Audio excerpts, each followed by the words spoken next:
Today on DC News Now, clouds stick around today and into the weekend. Meteorologist Damon Matson is tracking possible storms on the way.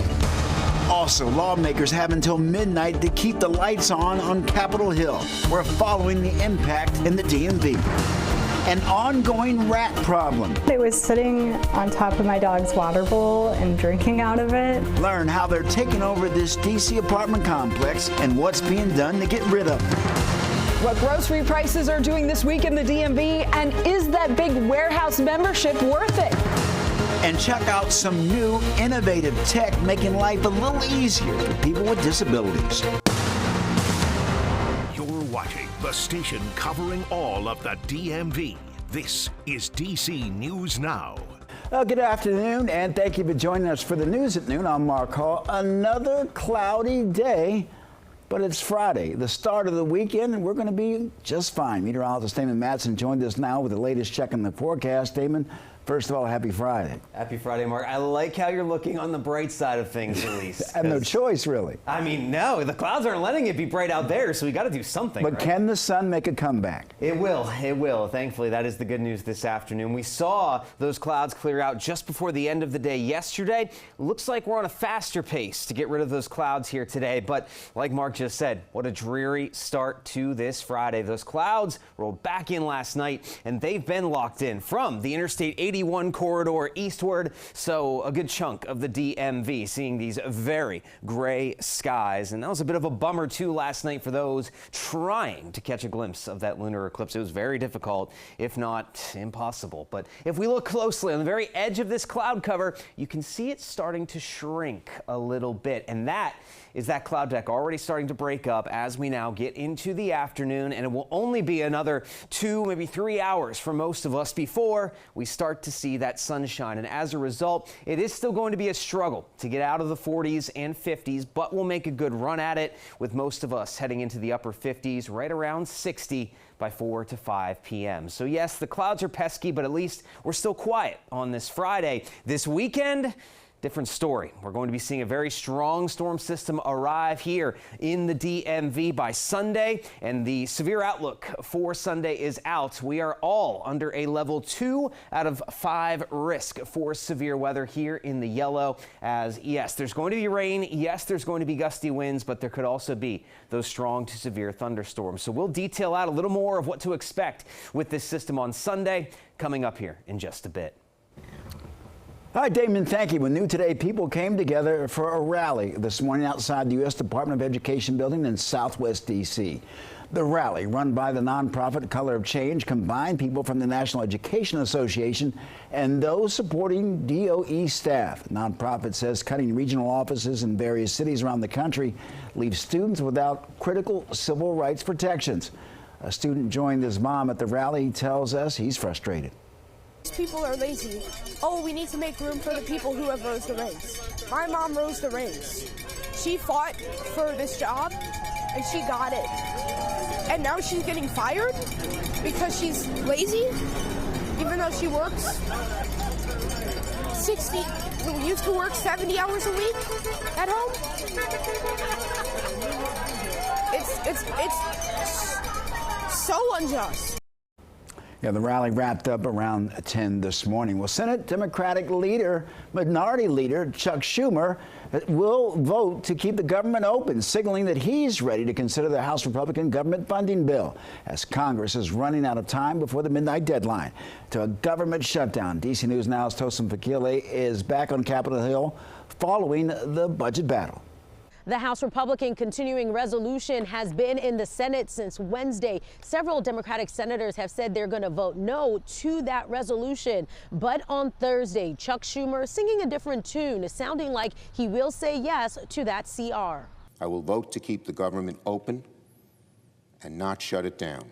Schumer told Democrats privately during a closed-door lunch before making that announcement. The Republican CR has several implications, including a $1 billion cut to D.C.'s budget, an impact city leaders say will mean major cuts to D.C. public safety and schools. One group, Free D.C., along with parents and kids, were at the Hart Building on Thursday, calling for senators to say no to that continuing resolution. If you cut us off, you're cutting off your future. What worries me is that the first groups that would be cut would probably be like special ed teachers. I have 2 kids who are on an IEP. Going on the Hill was very intentional because we know that we needed to educate members specifically on D.C. and the effect that the CR would have had specifically on D.C. If there are amendments that need to be made to protect specific foes, specific cities, specific agency, like let's go back to the drawing board.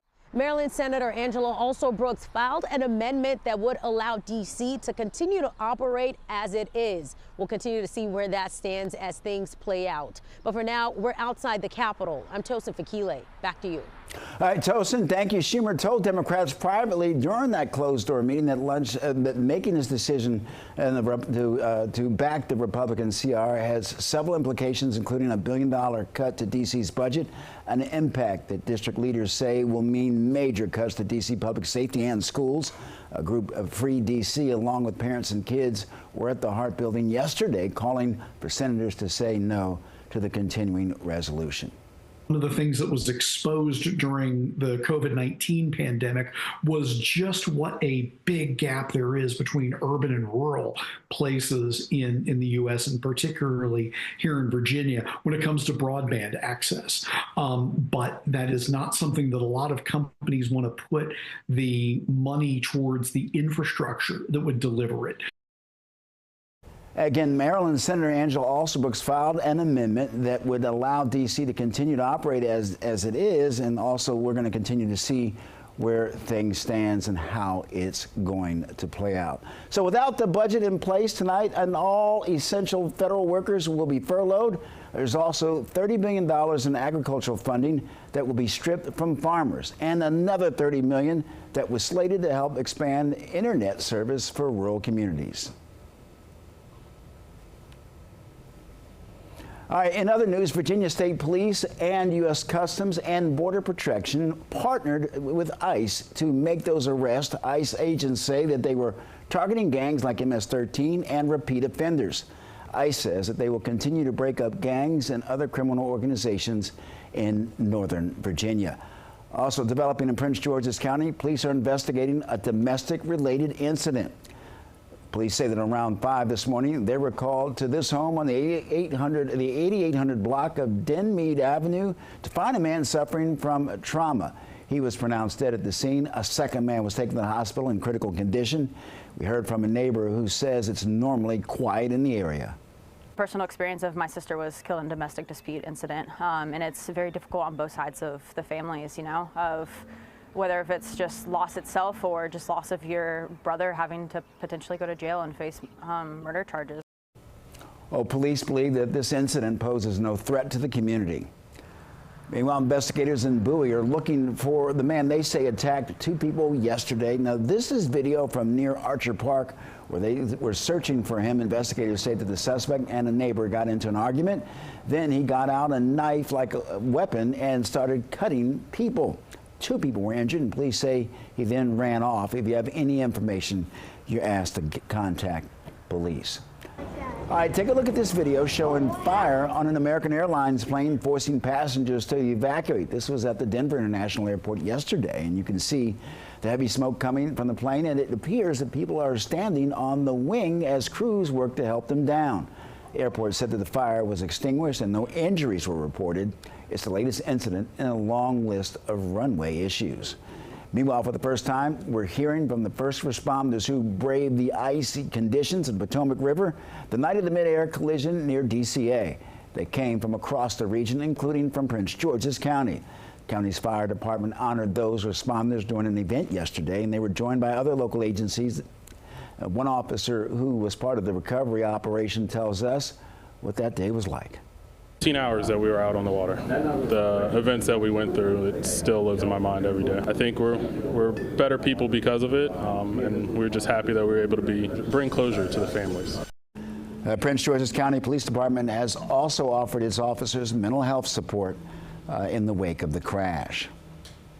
Well, DC News Now is stretching your dollar, tracking grocery prices, and helping you understand where you can save. Inflation is slowing down a bit, but how are trade wars impacting your grocery bill? Haley Milon is joining us with the latest. Yes, just this week we learned that inflation is cooling down a little bit and prices are just a notch lower than previously forecasted. That is a good sign, but tariff threats impact the prices of individual items, so that is where you could see some shortages and high prices. We track prices of 10 grocery staples at Walmart, Giant, and Safeway. From 1 month ago, Safeway is seeing the biggest price jumps, particularly on chicken breast and brown eggs. And speaking of eggs, wholesale supply is improving in the U.S. Walmart has the best brown egg prices at $6.64 a dozen month over month. Giant prices are less volatile, so those price jumps aren't going to knock you over in the grocery aisles, but they have been pretty severe this year. Now, we've been tracking these prices since 2022 and also explore other options for you to make things more affordable. This week, we're comparing comparable items at Costco. Is the Costco membership worth it if you're just buying groceries? Well, totaling up our list from all three stores as well as at Costco, I adjusted for unit pricing because Costco requires most of these items be purchased in bulk. The total price of the list is actually cheapest at Walmart at $27.98. It's $29.13 at Costco, $33.83 at Giant, and loyal Safeway shoppers, you are paying $44.33 for that list. So a Costco run, for it to be worthwhile, you gotta be shopping for bulk items with prices you can only get at Costco. Otherwise, it's just not the spot for your weekly grocery run.